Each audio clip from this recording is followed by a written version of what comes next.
성경 말씀은 우리 시편 150편 말씀이 되겠습니다. 시편 150편. 우리 함께 이제 마지막인데 우리 함께 같이 천천히 한 목소리로 함께 봉독하도록 하겠습니다. 함께 하십니다. 할렐루야. 그의 성소에서 하나님을 찬양하며 그의 권능의 궁창에서 그를 찬양할지어다. 그의 능하신 행동을 찬양하며 그의 지극히 위대하심을 따라 찬양할지어다. 나팔 소리로 찬양하며 비파와 수금으로 찬양할지어다. 소고치며 찬양하며 현악과 수로 찬양. 큰 호흡이 있는 자마다 여호와를 찬양할지어다. 아멘.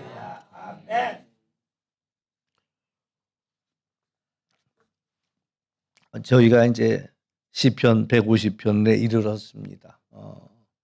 매주 했고 또 시편 119편을 가지고는 또 여러 주로 나누어서 보니까 근 이제 4년을 한 것 같아요. 4년. 오늘 책거리 해야 되는데 오늘 이제 이 시편 150편을 우리가 이제 보면서 이제 우리가 이 시편들이 늘 좋은 가운데서만 나왔던 시는 아니다라는 얘기를 했습니다. 기쁨도 있었지만 적지 않은 부분, 상당한 부분이 사실은 하나님 앞에 탄식하는 그런 시간들이었습니다.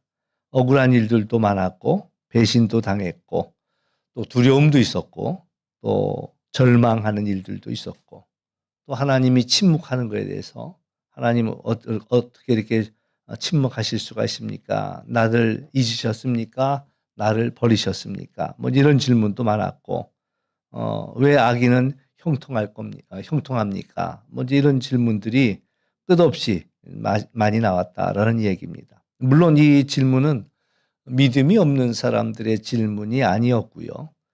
하나님을 진심으로 믿는 사람들이 하나님 앞에 했던 그런 질문이라 그렇게 이야기할 수가 있습니다. 근데 이제 사실 이제 탄식 때문에 시작됐던 이 시편 또 모든 질문들과 함께 시작했던 이 시편이 이제 오늘 마지막 이제 결론과도 같은 150편에서는 찬양으로 끝나고 있다라고 이야기할 수가 있겠고요. 이제 결국에는 이 모든 것들을 믿음의 이제 고백으로 찬양으로 마무리하고 있다라는 그런 이야기입니다. 오늘 1절 말씀을 보면 할렐루야 그의 성소에서 하나님을 찬양하며 그의 권능의 궁창에서 그를 찬양하라 그렇게 이야기합니다. 오늘 이렇게 보면 언제 어디서 누가 무엇을 왜 뭐 육하 원칙이라고 이야기하죠.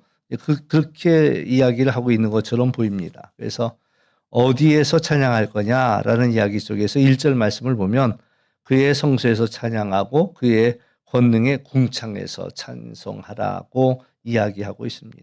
그러니까 이제 성소에서도 마땅히 우리가 예배해야 되겠고 찬송해야 되겠지만 그러나 또 우리의 모든 삶의 자리에서도 궁창 하나님이 지으신 이 창조의 공간 그 어디서나 우리가 하나님을 찬양해야 한다. 그러니까 우리가 찬양이라는 것이 꼭 예배의 시간에만 찬양하는 것이 아니라 우리의 삶 전체 언제 어디서라도 우리는 찬송할 수 있어야 할 것이다.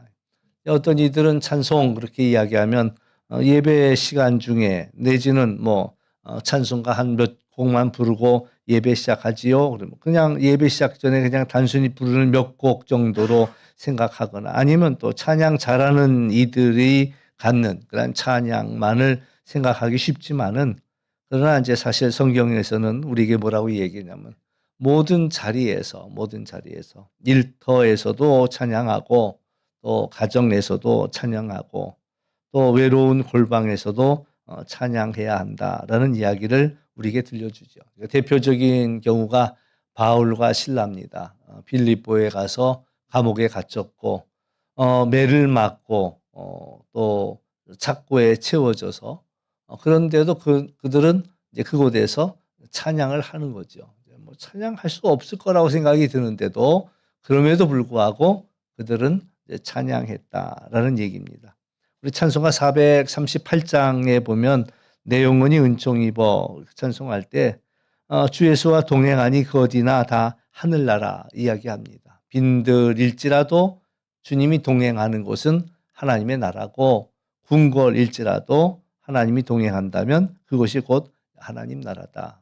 그 얘기는 우리가 찬송하는 그 자리가 꼭 예배당에 와서만 그러니까 한 가지 우리가 기억해야 할 게 있습니다. 이제 하나님께서 이스라엘 백성들을 애굽에서 불러내 가지고 시내산에 왔을 때에 그들과 약속을 맺죠. 너가 내 말을 또 따르고 순종하면 내가 너희들의 하나님이 될 것이고 너희는 내 백성이 될 거다. 그래서 시내산에서 이스라엘 백성하고 계약을 맺죠. 하나님, 내가 너희 하나님이 되고 너희는 내 백성이 된다라는 계약을 맺으면서 하나의 증거를 주시는데 이제 그게 바로 성막이었다는 거예요. 성막. 그러니까 성막은 이스라엘 백성 한 가운데에 그것을 성막을 세웠죠. 북쪽에다가 4개, 남쪽에다 북쪽에 3개, 남쪽에 3개, 동쪽에 3개, 서쪽에 3개, 12지파가 그 성막을 중심으로 그렇게 진을 치고 또 그들이 행진할 때는 또 앞에 6개 지파가 가고 가운데에 이 성막이 가고 또 뒤에 6개 지파가 따라가고 그래서 항상 한 가운데에 성막이 있었다. 우리가 요새 흔히 쓰는 단어 중에 모바일. 이 성막은 완전 모바일, 이동이 가능한 그런 성막이었다라는 거예요. 그런데 이제 잘한 일인지 잘못한 일인지 모르지만 다윗이 하나님 앞에 성전을 짓고 싶다고 그랬거든요. 나는 왕궁에 사는데 어떻게 하나님은 그 성막 텐트에 거하실 수가 있습니까? 그래서 내가 하나님을 위해서 왕궁을 짓겠습니다. 그 성전을 짓겠습니다. 하나님이 처음에 허락하지 않았지요. 그러나 이제 솔로몬이 이제 다윗이 준비해 준 이 모든 걸 갖고 성전을 지었습니다. 근데 이제 거기서 하나의 문제는 뭐가 문제냐면 그 백성들과 이제 성전이 분리가 된 거예요. 분리가 된. 전에는 그 백성들이 있는 자리에 항상 한 가운데에 성막이 있었거든요. 그런데 이제 성전을 짓고 난 다음부터는 성전은 늘 그 자리에 있고 백성들은 흩어졌다가 제사로 오는 이게 이제 분리가 일어났다. 그러니까 사실 이제 오늘날 우리가 이제 알아차릴 게 뭐냐? 성막이 주는 가장 기본적인 의미는 하나님이 우리와 함께 하신다라는 임재의 표시였습니다. 성막 위에 구름 기둥이 있었고 불 기둥이 있었고 그러면서 성막 위에 있는 그 구름 기둥을 보면서 하나님이 우리 가운데 계시는구나. 또 그들을 광야길을 인도할 때 그 구름 기둥과 불 기둥을 보면서 하나님이 우리 앞에 가시는구나. 이런 것들을 그들이 알아차렸거든요. 그러니까 우리가 성막 내지는 성전의 원래적인 의미는 하나님이 우리와 함께 하신다라는 거예요. 그래서 이스라엘 백성들이 이제 성전 중심으로 굉장히 성전을 이게 하나님의 성이니까 이거는 뭐 굉장히 거룩한 성이고 어떤 원수도 이것을 넘보지 못한다. 이렇게 생각을 했었지요. 그런데 예수님께서 뭐라고 말씀하셨냐면 이 성전을 헐어버려라. 그리고 내가 사흘 안에 다시 세우겠다. 그러면서 예수님이 이제 하신 말씀이 이제 그 무너졌다 다시 사는 예수 그리스도를 당신이 성전이라는 이야기를 해주는 거예요. 그리고 나서 사도 바울이 한 걸음 더 나가 하는 얘기가 너희들의 몸이 하나님의 영이 거하시는 성전인 줄을 알지 못하느냐라는 얘기를 합니다. 그러니까 하나님의 성령이 우리 안에 거할 때 우리의 몸이 성전이다라는 이야기를 또 들려주는 거거든요. 그러니까 오늘 우리가 성전에서만 이렇게 저 멀리 떨어져 있는 성전 교회 그것만이 아니라 내 삶 속에 주님과 동행하는 그 어디나 그것이다 예배하는 자리가 그 자리가 바로 성전이다라는 이야기지요. 야곱이 아버지 집을 도망 나와서 외삼촌의 집으로 가는 길에서 돌로 베개를 하고 그리고 잠을 자지요. 거기서 하나님이 나타나셔요. 내가 너와 함께하마. 너가 가는 곳에 내가 동행하마. 또 너가 가는 곳에 내가 먹을 것을 입을 것을 주마.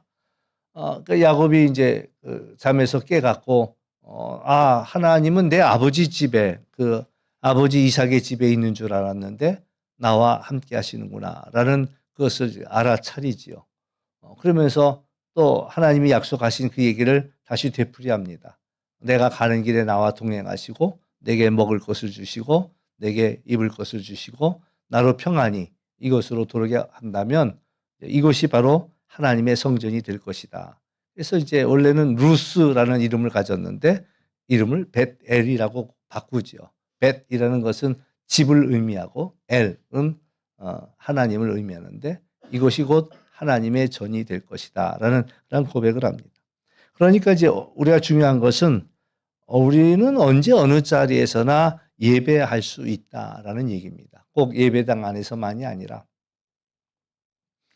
예배당이 우리를 거룩하게 하는가 한번 생각해 볼 필요가 있습니다. 예배당이 우리를 거룩하게 하는가. 옛날에 이제 유대인들의 생각은 그렇게 생각했죠. 또 한동안의 생각도 그렇게 생각합니다. 근데 거꾸로가 돼. 예배자가 있는 그곳이 예배당이 된다라는 사실들을 우리는 알아차릴 필요가 있습니다. 뭐 바람직하고 좋은 얘기는 아니지만은 교회들을 이쁘게 다 져놨는데 이제 옛날에 교회들을 져놨는데 요즘 이제 어려워지니까 그 교회를 유지할 수가 없는 거예요. 그러니까 이제 어느 카페에서 카페를 운영하는 이가 그 교회를 사가지고 그리고 이제 그걸 갖다가 카페로 만들었다. 우리나라에도 있었던 일입니다. 교회를 욕심을 내고 너무 크게 졌는데 그 빚을 갚을 수가 없으니까 이걸 팔겠다 했을 때에 카페 사장이 그걸 인수해 가지고 그래서 예배당 안을 갖다가 이제 커피 마시는 공간으로 다 꾸며 버렸어요. 이 자리가 더 비싼 자리입니다. 강대상 자리니까. 근데 이제 이게 사실 우리나라에만 있는 일이 아니라 이미 유럽에서는 정말 오랫동안 일어났던 일들이다 이렇게 이야기할 수가 있죠.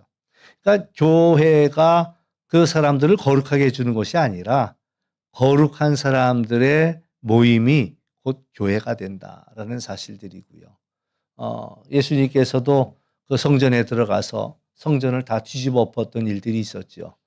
왜 아버지 기도하는 집, 내 아버지의 집을 강도의 구렬로 만들었느냐. 그러면서 좌판들을 다 뒤집어 엎고 소와 비둘기를 내쫓고 환전상들을 내쫓았던 일들이. 그러니까 사실 성전이라는 곳이 하나님을 제사하고 예배하는 곳이 되어야 되는데 거기는 관심이 없고 그리고 마당에서 소와 양을 팔고 막 이걸로 가득하니까 성전을 강도의 구렬로 만들었다 그러면서 성전을 정화했던 이제 그런 일들도 있습니다. 그러니까는 이것이 건물이 우리를 거룩하게 만들어주는 것이 아니라 우리가 한 사람 한 사람이 거룩한 사람이 될 때 거룩한 교회가 되는 거예요. 여러분 한 분 한 분들이 거룩할 때에 순도 100의 교회가 되는 거예요. 그렇죠? 순도 100의 거룩한 교회가 되는 거예요. 근데 여기 모인 사람이 우리가 모이는 이 인원 중에 한 사람이 거룩하지 못하다? 그러면 순도 100이 못 되는 거겠죠. 또 반은 딴 생각을 하고 있다? 그러면 이제 순도는 50으로 떨어질 겁니다. 그러니까 이제 그런 것들을. 그래서 아무튼 오늘 이제 첫 번째는 하나님을 찬양하라 이야기하는데 성소에서 궁창까지 그러니까 하나님이 지으신 모든 세계 속에서는 찬양해야 할 것이다라는 이야기고요. 우리가 어느 자리에 있든 하나님은 우리의 예배를 받으신다라는 거예요. 선교지에서 선교사님이 혼자 찬양하고 예배할지라도 하나님은 그 예배를 받으신다라는 거예요. 큰 교회 예배도 하나님이 받으시지만 작은 개척교회의 예배도 하나님은 받으신다. 심지어 요나가 바닷속에 던져져서 바다 깊은 곳에 내려가서 거기서 기도했지만 그 기도도 하나님께서는 그 기도도 받으셨다라는 사실들이고요. 그 이야기는 장소를 불문하고 언제 어디서나 우리가 하나님을 예배할 때 하나님은 그 예배의 자리에 함께 하시네. 두세 명이 내 이름으로 모인 곳에 내가 그들과 함께 하겠다라고 하니까 두 사람일지라도 그게 이제 속회의 개념이 될 수도 있겠고 또 가족끼리 두 사람이라도 예수님의 이름으로 하나님 앞에 엎드리고 기도하고 찬송할 때 하나님은 받으신다. 또 그래야 된다라는 이야기를 우리에게 들려주고 있는 겁니다. 그래서 주님을 우리는 언제 어느 자리에서든 찬송해야 되겠다라는 이야기고요. 2절에 보면 이제 2절에 보면 2절 말씀 우리 함께 같이 읽어볼까요? 시작. 그의 능하신 행동을 찬양하며 그의 지극히 위대하심을 따라 찬양할지어다. 아멘.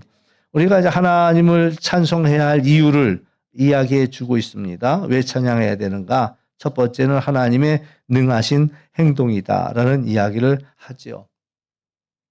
첫 번째 꼽을 수 있는 것은 하나님이 이 세상을 지으셨지요. 하나님이 이 세상을 지으신 것을 우리는 찬송하고 또 영광 돌려야 할 것입니다.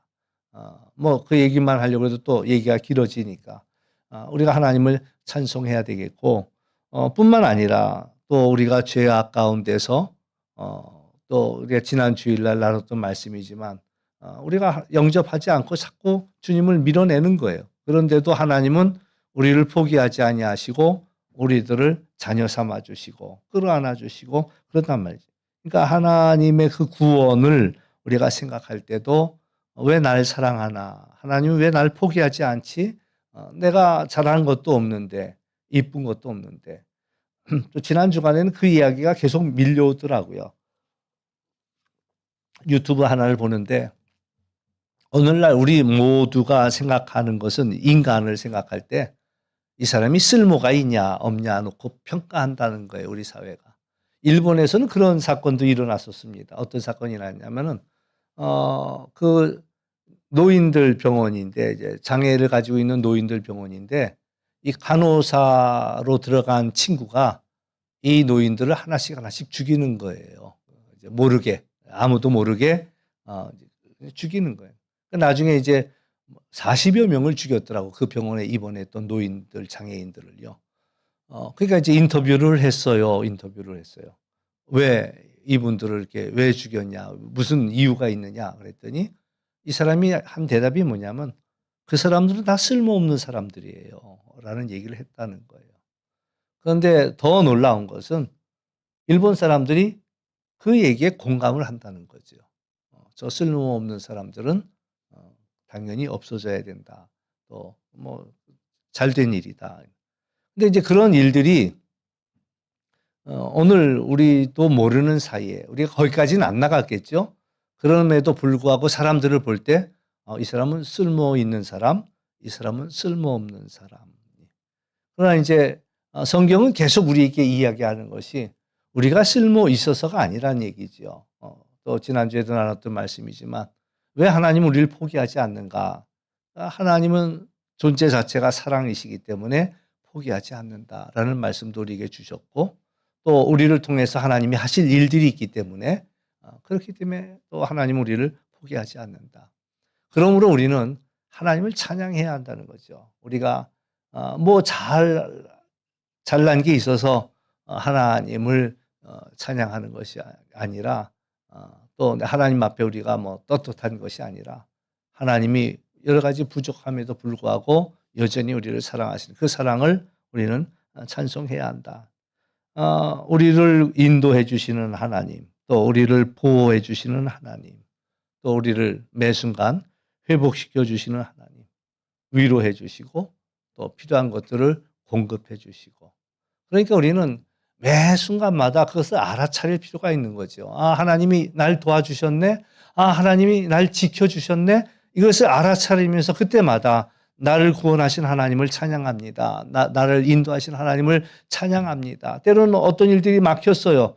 근데 나중에 알고 보니까 정말 하나님이 막아주시길 잘했다. 그러니까 하나님이 그 모든 것들을 우리를 주관하시고 섭리하시기에 우리는 그것을 알아차릴 때마다 찬양한다면 아마 오늘 하루를 살면서도 우리가 조금만 예민하다면 하나님을 찬양해야 할 이유를 우리는 10가지도 20가지도 더 발견할 수 있다라는 거예요. 때로는 우리는 너무 모든 것들을 당연하게 생각하거든요. 이거 나 당연한 거 아니야? 당연한 거 아니야? 근데 아픈 분들이나 이런 분들을 보면요. 다 당연하지가 않더라고요. 어느 부자는 돈은 많은데 소화가 안 돼. 아무리 귀한 음식, 이제 이게 병원에 이제 1인 특식을 쓰고 계시는데 그분에게 들어오는 건 특식이야. 한 끼가 막 10만 원이 넘어가는 식사가 들어와. 근데 이분은 그걸 소화할 능력이 없는 거예요. 안 되는 거예요. 그러니까 간병인이 매일 먹는데 그걸, 그 특식을, 그 간병인이. 참, 그러니까 우리는 지금도 뭘 먹고 나서도 뭐 난 소화하는데 한 번도 소화 안 된 적 없는데 그럼 그게 얼마나 감사한 일이냐 말이죠. 잠을 자야 되는데 잠이 안 온다는 거 사실 뭐 저도 잠을 잘 자는 편에 속한데 지난 월요일 날 화요일 날은 월요일 밤에는 잠이 안 왔어요. 그래서 그날 그냥 꼬박 밤을 샜어요. 자야 되겠는데 잠이 안 오는 거야. 그 바람에 요한계시록을 다 이제 작업을 해갖고 밤새도록 요한계시록을 저거 만들어서 영상을 이제 올릴 수 있었는데 그러니까 잠이 안 오니까 잠이 올 때까지 해보자. 그러고 났더니 밤을 꼬박 새고 새벽 4시 반이 되니까 그제서야 이제 졸려서 잠에 들었던 거예요. 근데 우리는 잠자는 거에는 어려움이 없지만 그렇지 않은 분들이 많더라고요. 자야 되는데 잠이 안 오니까 막 새벽 2시에도 길을 걸어 다니고 뭐 이렇게 하영조 목사님 얘기 듣다 보니까 큰 수술 받고 그리고 나서 고통, 통증을 하는데 근데 이제 잠을 자야 되는데 잠이 안 오니까 새벽에 나가서 2시, 3시에 걸어 다니는데 그러니까 그게 우리들에게는 잠자는 게 당연하지만 그렇지 않아요. 그러니까 우리에게 단잠을 주시는 하나님께도 우리는 또 그것도 감사한 거. 먹는 것 때문에 뭐 여기서 다 할 얘기는 아니지만 먹고 소화도 하고 배변도 해야 되는데 그것도 마음대로 안 되는 그것 때문에 고통하고 애 먹는 분들이 좀 많으냐 말이지요. 요새는 또 제가 또 콜드 알러지가 와가지고 막 코가 수시로 막히는데 얘기하다가도 숨이 막히고 또 뭐 먹다가도 숨이 막히고 막 이런. 그러니까 전에는 이거 전혀 문제 없이 살았고 남들이 그냥 하루 종일 코 풀고 있는 거 보면은 왜 저래 왜 저래 이랬는데 이제 그게 남 얘기가 아니라 또 내 얘기가 돼. 그러니까 그게 얼마나 감사하냐. 숨을 두 콧구멍으로 숨을 잘 쉴 수 있다는 것만 해도 얼마나 감사한 일이냐 말이지요. 누가 그래 머리카락 하나 심는 게 전에는 한 올에 10,000원이었대. 근데 요새 많이 싸져 갖고 머리카락 하나 심는 게 한 올에 1,000원이래. 근데 또 여기다가 머리카락을 또 심으려면요 수천 개, 수만 개를 심어야지만이 여러분처럼 돼. 여러분들은 나보다 몇 억 부자야. 머리카락 하나만 갖고도. 그러니까 하나하나 생각해 보면 우리가 감사하지 않을 수 없고 하나님을 찬양하지 않을 수 없다. 그러니까 우리가 매 순간 하나님 앞에 좀 우리가 조금만 예민하다면 그걸 알아차리는 거죠. 오늘도 하나님의 은혜입니다. 이 모든 일들이 하나님의 도와주신 은혜입니다. 라는 우리는 고백을 할 수밖에 없고 그 하나님의 능하신 행동 또 하나님의 지극히 위대하심을 우리는 찬송할 수밖에 없다라는 그런 이야기죠. 우리가 하나님을 어떤 이유가 있어서 찬양하는 게 아닙니다. 하나님은 이 일들을 이루실 겁니다. 눈에는 보이지 않아. 그러나 하나님은 이 일을 이루실 것이야. 그렇다면 우리가 찬양해야죠, 하나님을. 때로는 우리가 기도했는데도 하나님이 응답하지 않는 것처럼 보여요. 그러나 하나님이 이 모든 것들을 다 아시고 또 이끄시고 있다라는 것들을 우리가 안다면 또 하나님께 찬양해야죠. 모든 상황 속에서 우리가 내 눈에는 아무것도 달라진 것이 없는 거예요. 여리고성이 무너지고 있는데 우리 눈에는 하나도 무너진 것 같지 않았거든요. 누가 그 얘기를 하더라고요. 요새 컴퓨터가 좋아져서 반응 속도가 좀 빠르긴 한데 옛날에 윈도우 95 쓰고 막 이럴 때는 컴퓨터를 켰는데 앞에 그냥 깃발 하나만 나오고 한참 동안 떠그덕 소리는 나는데 뭐 이게 반응이 이게 지금 다운이 된 건지 지금 뭐라. 근데 그게 다 이제 그 컴퓨터를 쓸 수 있는 환경을 만드느라고 준비하는 시간들이에요. 근데 우리 눈에는 하나도 달라진 거 없고 그냥 깃발만 펄럭펄럭 하고 있으니까 이게 지금 켜진 거야, 엉킨 거야, 뭐야. 그러면 또 나같이 성격 급한 사람은 또 다시 껐다가 또 다시 켰다가 또 기다리다가 또 껐다가 막 이제 이런단 말이죠. 근데 그게 일을 하기 위해서 준비하고 있는 그런 시간들이죠. 요새는 워낙 빨라져서 이제 조금만 기다려도 이제 탁 들어오긴 하지만 말이죠. 근데 여리고성이 무너질 때도 일주일 동안 여기를 돌아라. 아무 소리 하지 말고 돌아라. 그러니까 그 도는 사람들이 볼 때는 아니 지금 6째 날까지 돌았는데 이거 뭐 하나도 달라진 게 없네. 이런 생각을 할 수밖에 없잖아요. 그러나 그럼에도 불구하고 하나님은 일하고 계신다는 거예요. 우리가 어떤 사람 전도하려고 하는데 이 사람 뭐 내가 그렇게 가서 애를 쓰는데도 하나도 달라진 거 없는 것처럼 보이죠. 우리 눈에는요. 그러나 그럼에도 불구하고 하나님은 또 일하고 계신다는 거예요. 그래서 오늘 우리가 모든 일들을 볼 때 내 눈에는 달라진 것이 없는 것처럼 보여도 마침내 하나님은 이루실 것이다라는 것을 우리가 믿는 그 믿음 속에서 우리는 하나님을 찬송해야 한다라는 그런 이야기예요. 또 유명한 이야기가 있잖아요. 다니엘 이야기. 내게 절해라. 그래 너 살려준다라고 이야기를 하는데 그들이 했던 이야기는 뭐냐면 하나님이 우리가 죽고 사는 건 하나님 손에 달렸다는 거죠. 하나님이 우리를 살려주실 것이라는 거예요. 하나님이 우리를 살려주실 것이고 그러나 그러지 아니하실지라도 우리는 왕에게 절하지 않습니다라는 이야기를 그 다니엘의 세 친구들이 했단 말이죠. 그러니까 우리는 하나님이 이루실 일을 생각할 때도 감사하고 찬양해야 되겠지만 그렇지 아니하실지라도 우리는 하나님을 찬송해야 되겠다.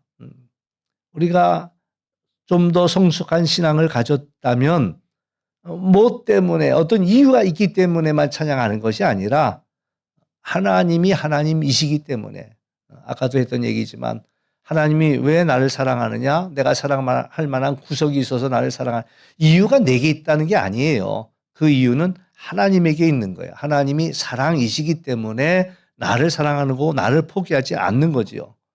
하나님이 찬양받으실 이유도 내게 뭘 해줬기 때문에가 아니라 하나님이시기에 또 우리가 찬양하도록 지음을 받은 존재잖아요. 하나님을 찬양한.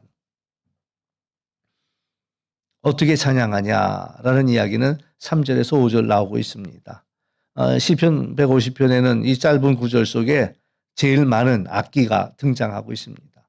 나팔이 등장하고 있고 비파, 수금, 소고, 춤, 현악과 퉁수와 큰 재금과 작은 재금.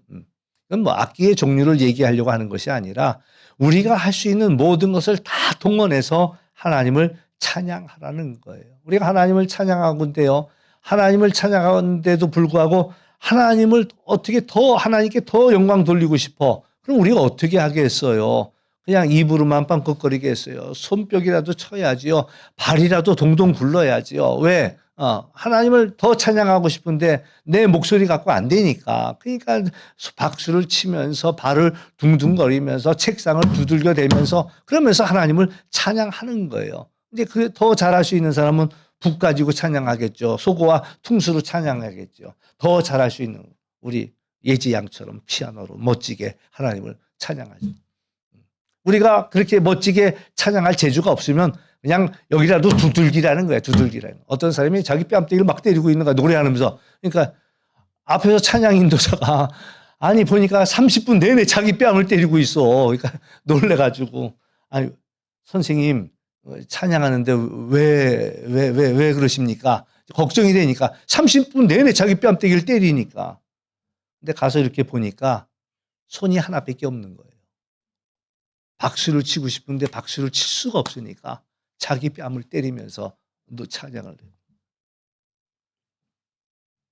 찬양은 우리의 일부만이 아니라 우리의 전부를 드리는 거다. 마음만 드리는 게 아니고요. 소리만 드리는 거 아니고요. 우리의 몸도 마음, 감정도 의지도 시간도 에너지도 우리의 모든 것들을 하나님께 올려드리는 게 찬양이다라는 얘기입니다.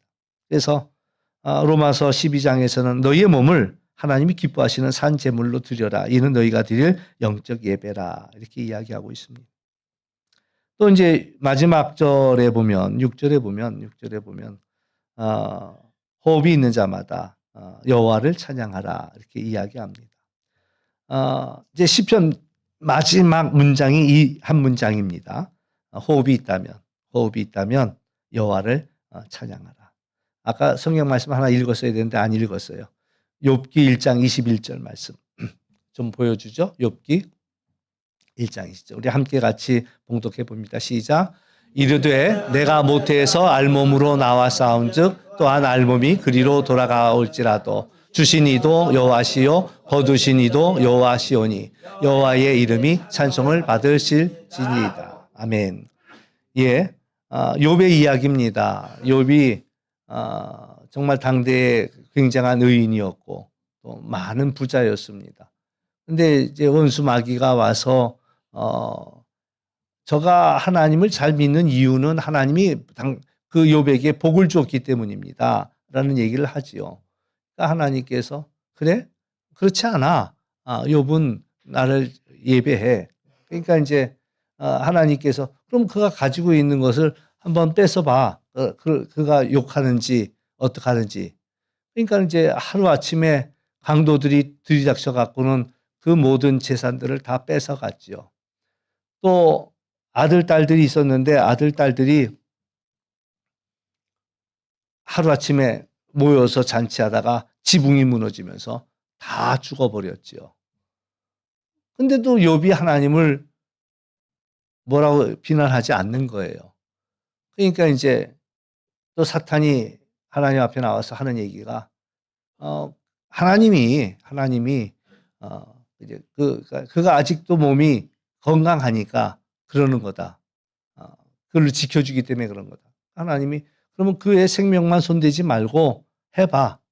그러니까 그의 몸에 막 온몸에 피부병이 생기죠.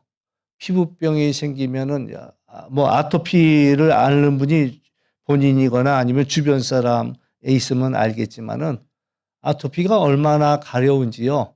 하룻밤만 자고 일어나면 이불이 전부 다 피바다. 막 너무 가려우니까 막 벅벅벅벅 긁어갖고 피가 날 때까지 긁어대요.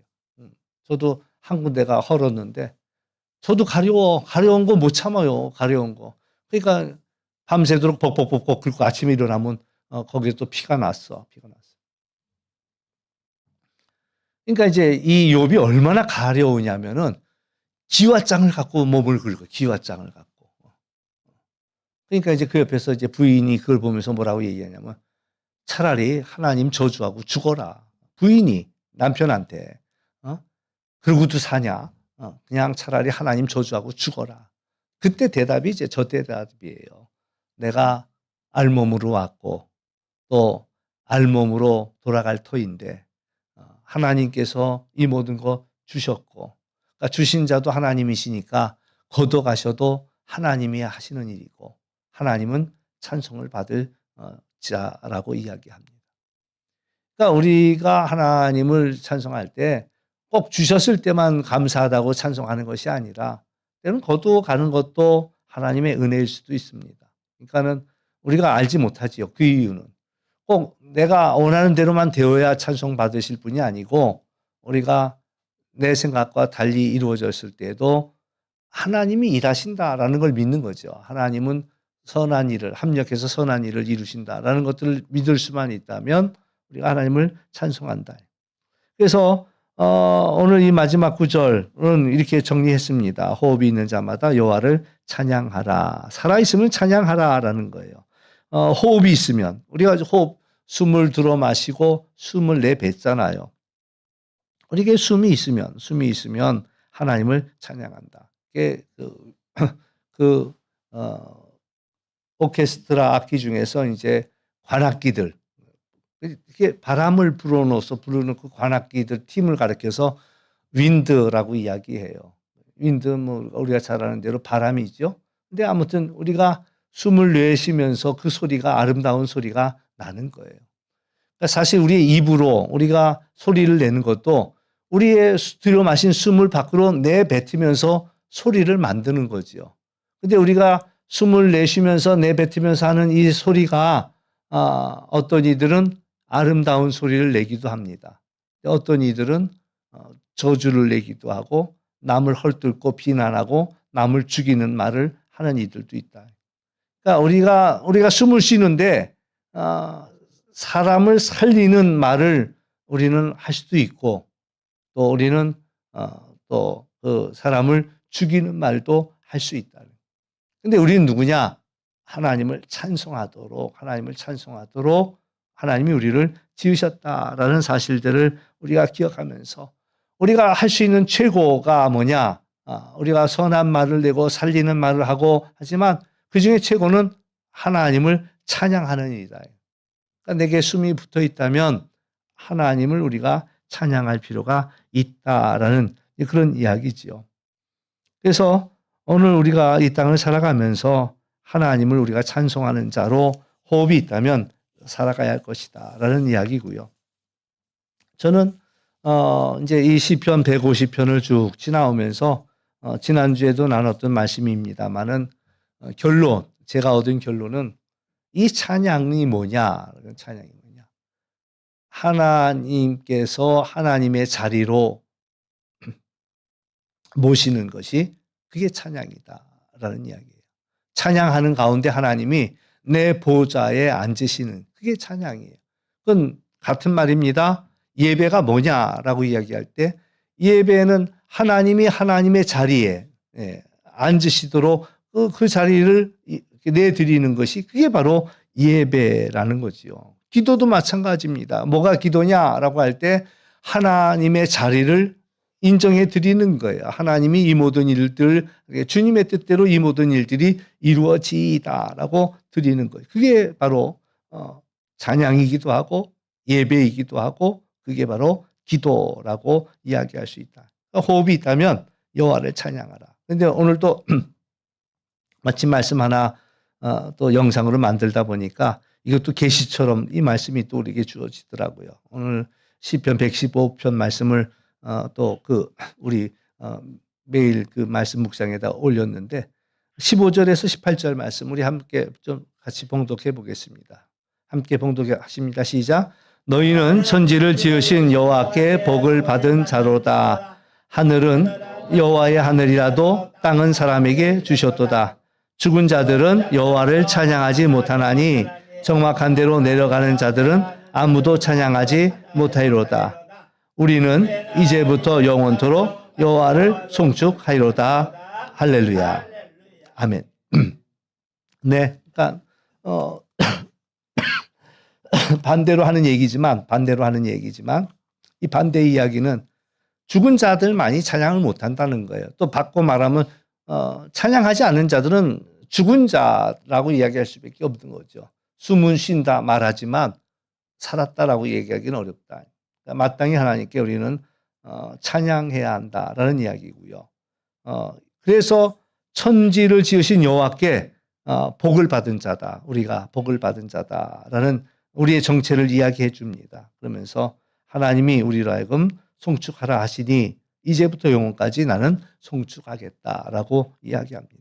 원하기는 이 자리에 계신 우리 모든 분들이 나는 하나님을 날마다 찬송하겠습니다. 나는 하나님을 예배하겠습니다. 예배하는 예배자입니다. 하나님을 찬송하는 또 찬송하는 자입니다. 라고 늘 고백하면서 우리가 할 수 있는 더 좋은 소리로도 예배드리고 우리가 할 수 없다면 박수라도 치면서 땅이라도 우리가 발을 구르면서 하나님을 찬양할 수 있는 그런 우리 모두가 될 수 있기를 주의 이름으로 축원합니다.